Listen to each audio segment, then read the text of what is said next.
Electrocast. Love, exciting and new. Hello, Hannah Waddingham here. Have you seen the fabulous new Sun Princess? World-class entertainment, exceptional dining, and the greatest pizza ever. It's a love. Don't miss our Come Aboard sale with up to 40% off and free room upgrades. Visit princess.com or call your travel advisor to book. Princess Cruises. Terms and restrictions apply. Offer ends 2/28/25. Ships are Bermudan and British Registry. You know what's smart? Enjoying a fresh gourmet meal at home that you didn't have to cook. Meet Factor, your loophole in the laws of mealtime. Chef-crafted meals delivered with a tap, ready in just 2 minutes. You know what's even smarter? Treating yourself without cheating your goals. Factor is dietitian approved, chef prepared, and you plated. Pretty smart, huh? Refresh your routine and eat smart with Factor. Learn more at factormeals.com. Hold on to your butts. We are changing the course of history as we see it. That is what Western demands. Now, this affects Iris. Iris, where are you? What you feel only matters to you.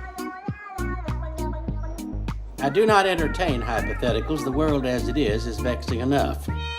Iris, I have a tip for you. Don't take drugs! Or whatever movies with Wesley and Iris. Blessings and welcome to Or Whatever Movies. I'm your co-host, Iris, and I'm here with my older brother. Eminence Wesley. Your Eminence. Today we're talking a movie from 2024, rated PG. Wait. Conclave. No way.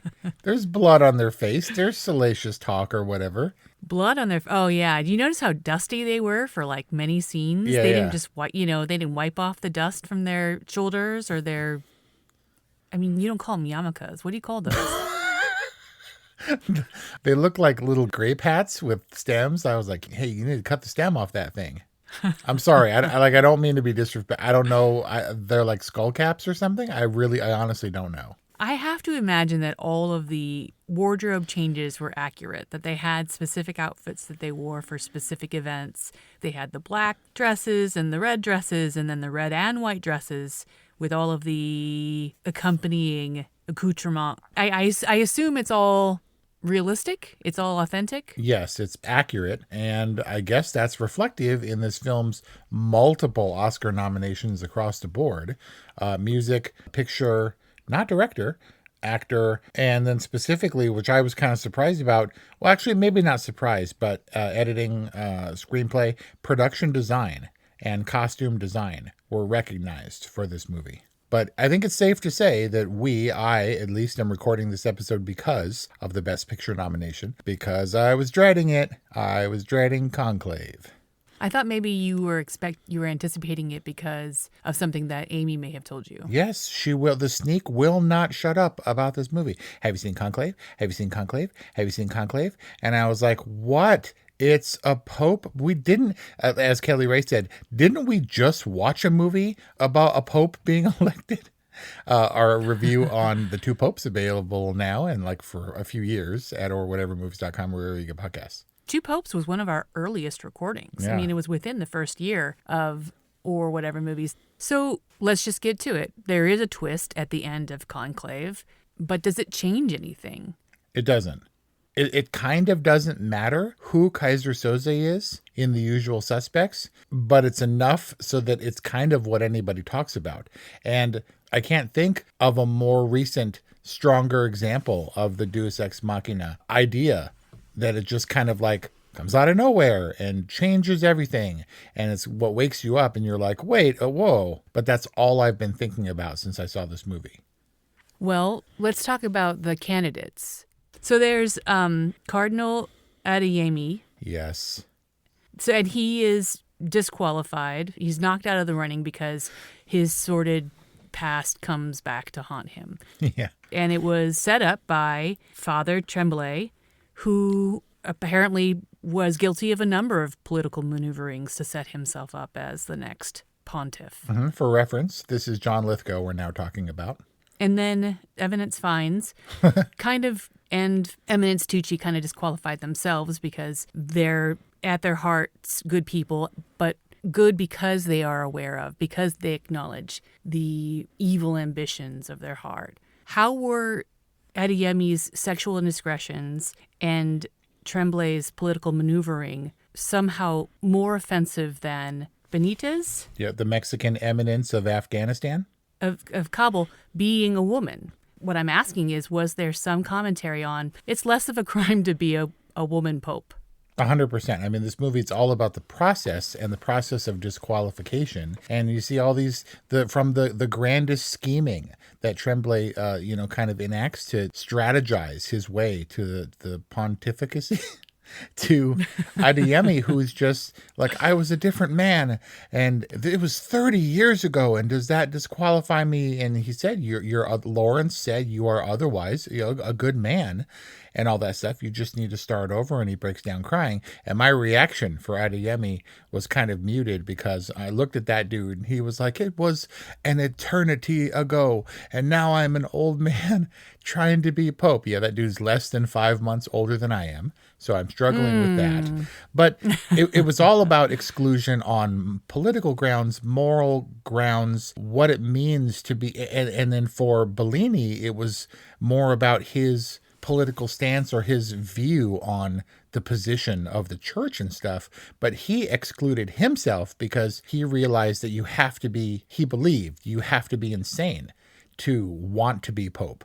And that he wasn't that person because he was too morally centered to make the compromises that would require to maintain this office in the eyes of the people or whatever. So it was all about exclusion until it becomes not something of their own construction. It was God's handiwork that the Mexican eminence from Kabul was born not a woman, but rather intersex with ovaries internally. So he didn't even know, and nobody knew, because he had a wiener, that until they opened him up and found these things from his appendectomy, or I think that's what it was, or a gallbladder removal. Then it's like, internal fortitude, or what makes you pope worthy.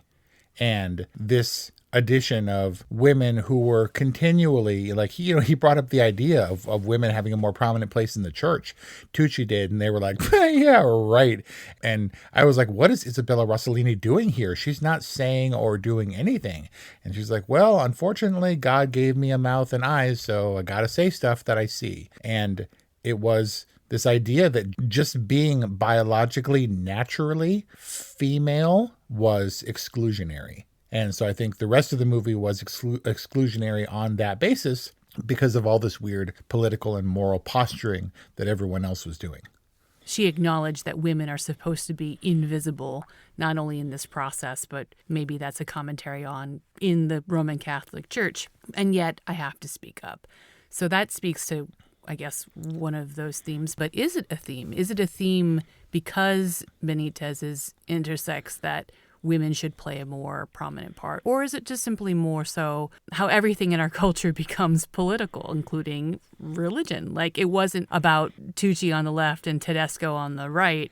It was, is the moral of the story that we need a more heart-centered approach, not only to religion, but to culture. I was like, I don't want to go through the politicking of who's going to be pope. It seems gross to me. Politics in general, it's ugly. And especially bipartisan politics where you're ripping people apart, but then you have to shake hands and smile and junk and be like, my opponent, and respect and all this junk. And then they, especially in this age, they say horrible things about each other. I was not looking forward to the process of the conclave at all. And I think that's because the problem is I don't have any reverence for this office necessarily. It's the man closest to God. It is His Holiness, who's a dude who used to drive a Honda Accord and smokes too many cigarettes and once boned that lady back at home. You know what I mean? Like, it doesn't make no reverence, and frankly, no reference. No reverence for the eminence. So I have some questions about Cardinal Benitez. When he said, I am the person you see before you, did you or did you not expect him to pull out his wiener? I didn't note the rating of this movie, but I did not see that coming. I didn't expect it to be intersex in that he didn't know, wasn't aware, didn't have a feeling or whatever. At least that's not the impression that I got. But they did say after a pause, and Lawrence had to repeat the question, do you accept this office? And he said, I do, or yes. And then he wouldn't get dressed as the Pope, right? We never saw him as the Pope. We never, in fact, saw the white smoke declaring him as Pope. We heard all the screaming and applause and stuff. So do you think that he didn't get dressed because he didn't have a wiener? How do you know that Benitez had male genitalia? Because he said he didn't know it until they found ovaries in him when they opened him up. Is it important that he didn't know? No, none of it is important. It's only important in the face of, should I turn this, like Adeyemi, into a worldwide scandal? It's already been so long. People think that there's indecision and all this posturing, positioning for the papacy, and we got to get this knocked out, guys. Oh, wait, the person we chose isn't what you all think, and it wouldn't have been accepted. It's just a place that we are. And it was only a big deal, I think, in the eyes of the church. When did you know, if you did, that Benitez would become Pope? The second he stood up and spoke, and everyone looked at him in the movie theater or whatever, in the auditorium dealie with the light just on them. Yeah. And I was like, oh man, he's the one who stood up and said the most, he pontificated the most. He's totally going to be Pope, because he cut through all the BS, right? It was like, that's not what this is about. I can't even kind of paraphrase. But it was all, does Lawrence have the desire? Is he really climbing, as Bellini suggests he is, and trying to put himself in position, even though he says he's not? Is choosing Adeyemi or Tremblay or anybody, or choosing the lesser of several evils here? I was annoyed. And then he speaks about strength, and I was like, oh, that dude's going to be the Pope. My biggest compliment to the filmmakers of Conclave is how they disseminated information. They set up the Benitez character really well. He's introduced. There's some mystery about his origins, although perhaps not the mystery we're anticipating. In the first round, he gets a couple votes, and I was like, that's interesting. Why is anyone even considering him for the role? Right. So I knew immediately that he was in the mix. And then there's these really interesting exchanges between Father Tucci and Father Fiennes, where they're like, I don't want it, but if you explore your heart, you know that you want it. And he's really saying that because he wants it. And then he's like, I don't want it, but if you did want it, what would your name be? It would be John, right? All of this stuff about the kind of hidden ambitions of the other candidates. But then there's the conversation between Father Lawrence and Father Benitez, where Benitez says, I vote for you because I vote for the person who I believe is most qualified to be Pope, or something to that effect. Yeah. Like, his motivations are really pure. And that was the moment where I was like, what I read in Rafe Fiennes' face was, I'm seeing you for the first time as the right potential candidate for Pope.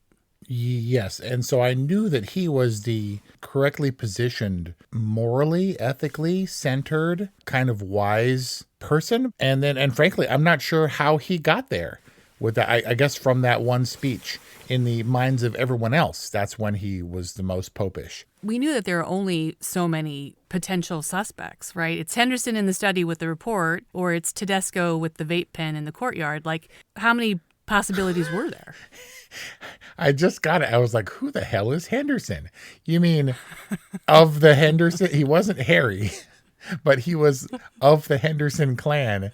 John Lithgow as the dad in Harry and the Hendersons. That's what we're going with. Of all people, that's what you're going with John Lithgow as.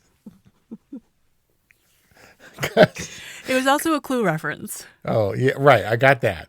But then, because he could be like Cardinal Red Dragon, Ray Fiennes or whatever, and we can go that route. And the Tooch is just a Tooch. So even still, among all those people, yes, there were high likely candidates. But you said, what did you say, suspects?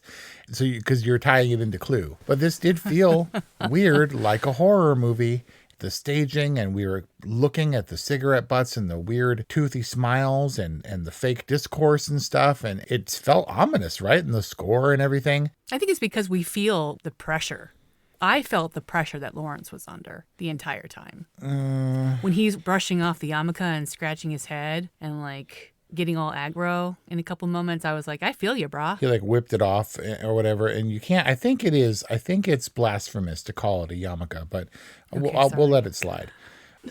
When he's ripping off the skull cap, can I just find out what it is? Yes, go ahead and look it up. But Benitez, he was the most pure one that I guess I should have seen coming as Pope eventually before he spoke up, because he was the one who really earned his little cap, right? He was in some of the worst war-torn places where his life would have been threatened just for his Catholic beliefs at any given time. He's like the selfless one who was a steadfast servant of God and didn't have the luxury of doubting his faith.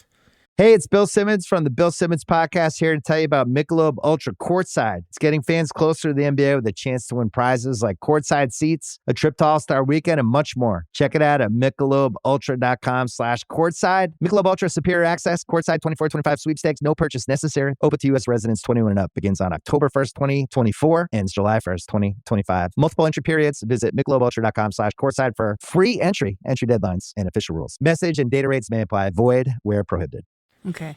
There's the cassock and shoulder cape, which are called the mozetta, the rochet or rochette, which is the loose white linen vestment with lace, and the beretta, the square hat. Is the beretta like the white tall Pope hat, the square hat? Do you remember our discussion about the pipes? I think in Nosferatu, about how you just like some people have ridiculous pipes.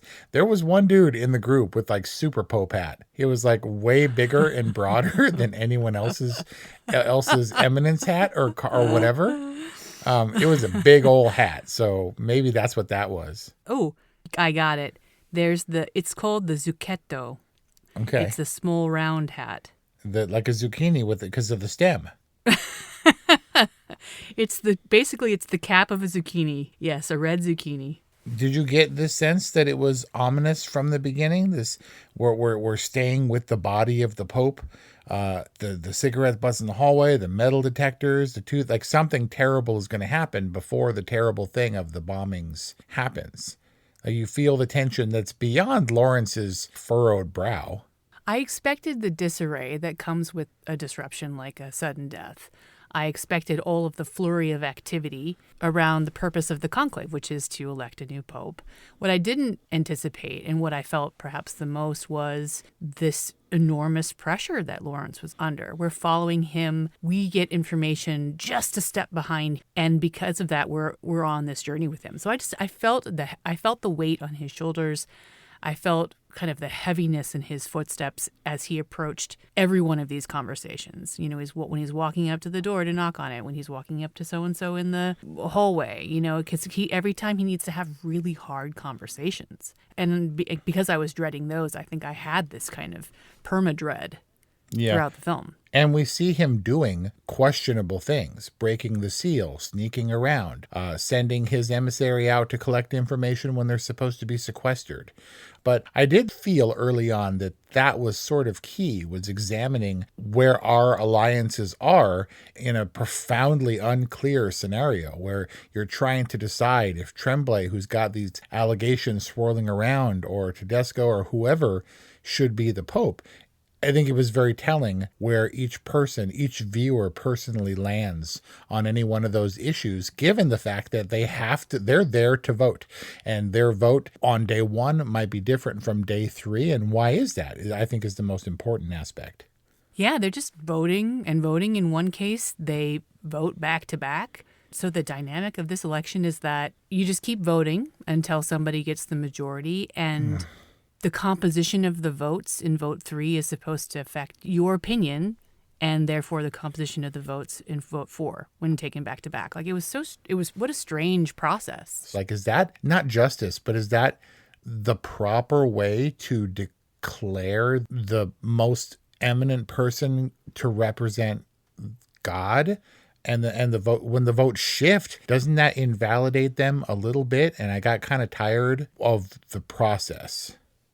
I may have found the process a little bit tedious, but not necessarily tiresome. And the back channeling that it inspired was basically the stuff that the movie is made of. I loved how seriously Lawrence took his job. His redemption was, proving himself as the manager that the Pope had always seen him to be.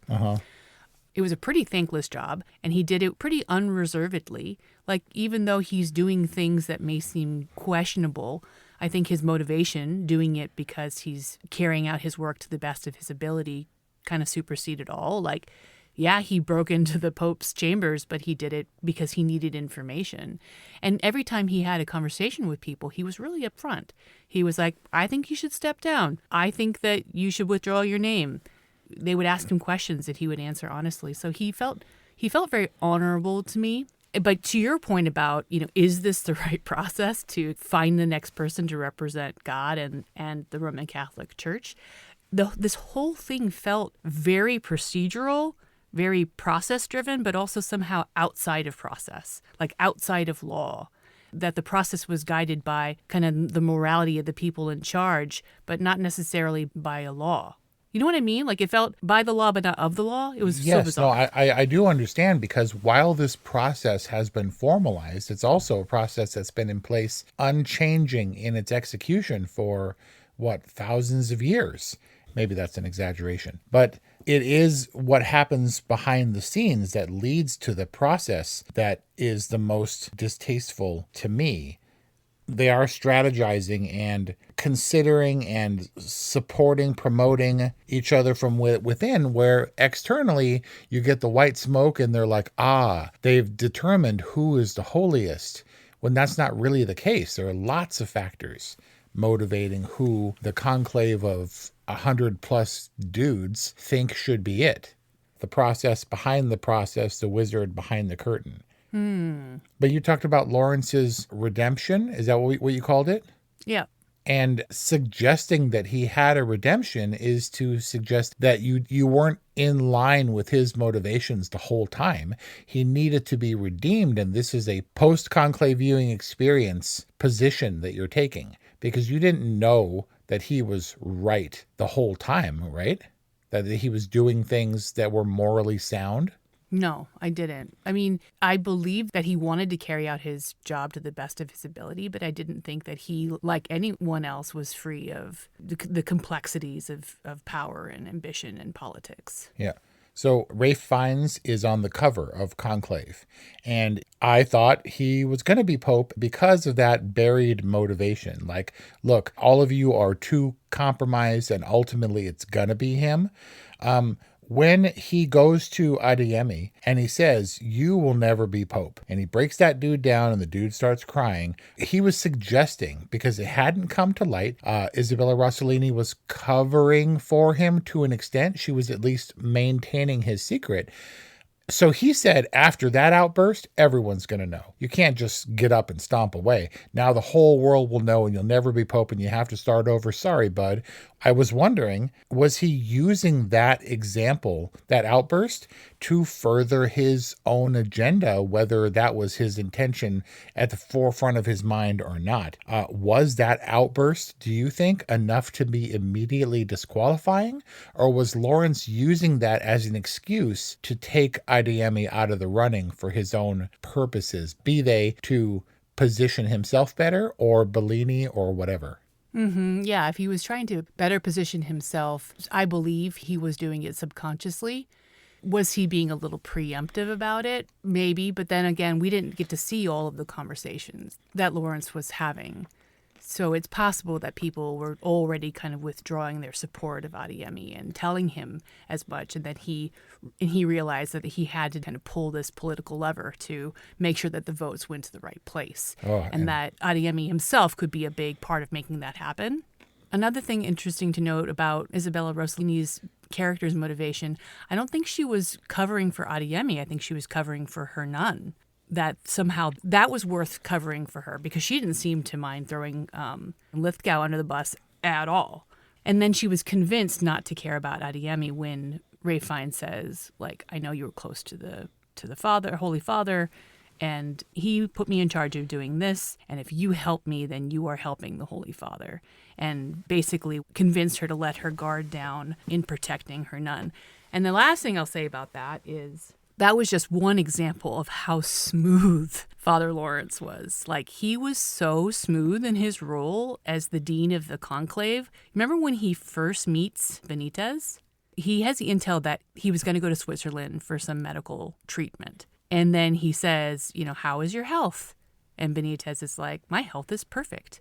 And he's like, I meant, have you recovered from your travels? And I was like, smooth. He's so smooth. And those kinds of things are the intricacies of Conclave that I kind of didn't expect. It's not positioned as a thriller. Lots of little things that I would want to watch this movie again to see, but I'm afraid that they're not there. Because Benitez seemed so out of the blue at the end, okay, how much was that informed and carefully set up? How smooth was Lawrence in that line of questioning? How much did Tremblay have to do with setting Adeyemi up for disqualification? And, how carefully constructed was this movie? Because being taken on the ride of this twist, I was like, oh, that's kind of not fair. It's kind of cheating. It's like this movie has a very small peanut core that elevates it. So I thought like peanut eminence, get it?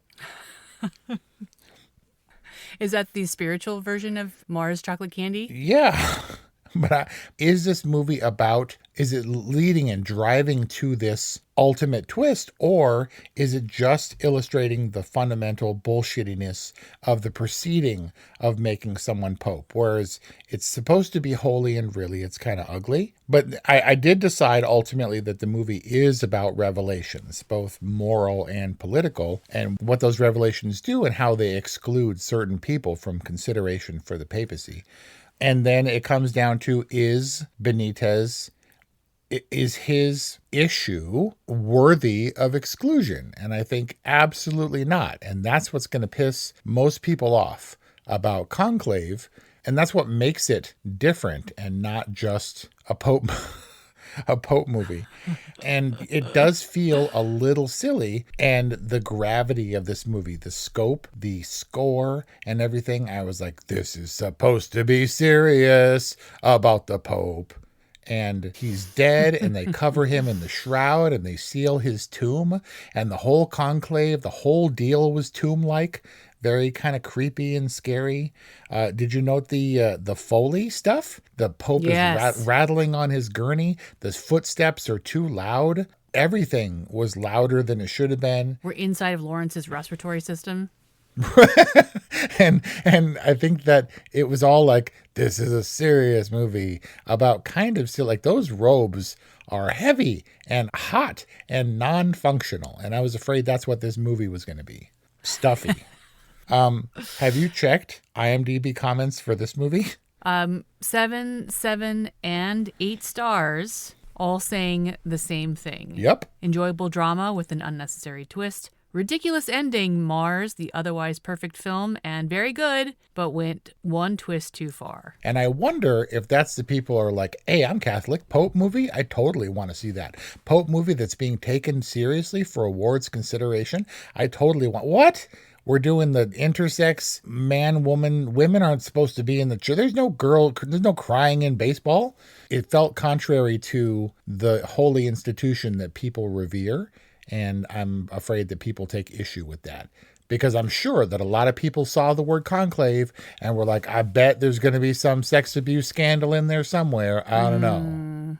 I'm going to go with good because the twist, even if it's superfluous, is in service of a broader theme that is basically in all of the characters' journeys, and that is that humans are complex and that religion is people-led. And the fact that Benitez, the new near-future pope in the world of Conclave, is intersex just reinforces this message that humans are complex and imperfect, and yet we still have duties that we need to carry out, and so we carry them out imperfectly. I'm going to agree and also give you a good because there's just no amount of politicking that could accurately influence or consider the issue of his biological gender. like, it doesn't matter. He stands as the most human candidate because the things that people would attack him for are part of his humanity and thus his godliness. It seriously doesn't matter. It does not affect the office or his record, anything like that at all, which galvanizes the message of this movie as being atypical of Pope movies. I don't even think this is a genre.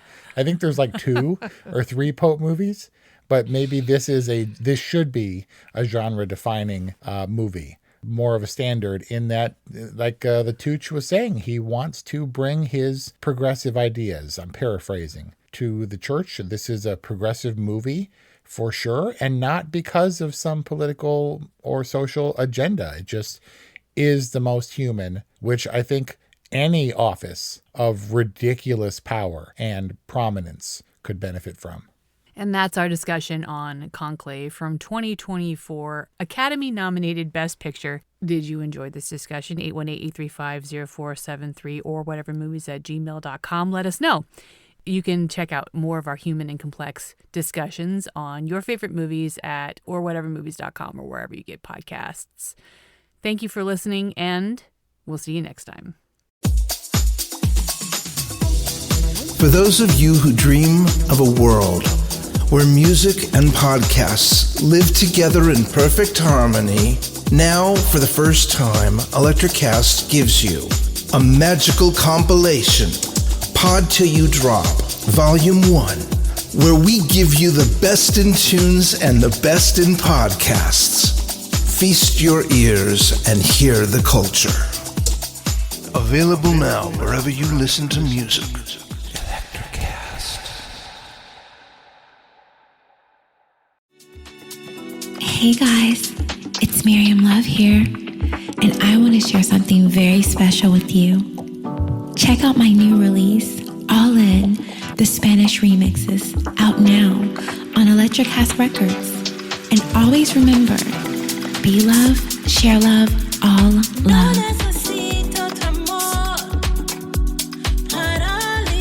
Available now wherever you listen to music.